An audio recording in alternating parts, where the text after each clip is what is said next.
Dito naman tayo sa motor. Ito, ayan, bumigay na ito kaya pala maingay. Bumigay ng bearing. Tatanggalin natin yan.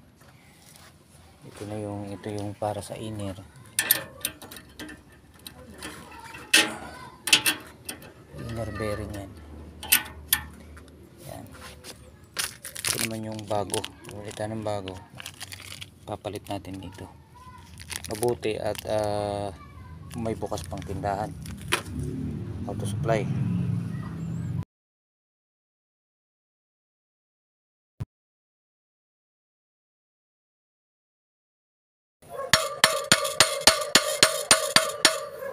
Mahirap naman itong tanggalin. Dati natatanggal, ngayon mahirap naman. Dito tayo nagtagalan ngayon. Ito yan. Tanggal din.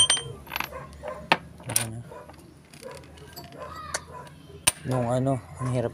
Ang madaling tanggalin yan, ang hirap. So ito na. Yan, para walang nangyari. Ito na siya.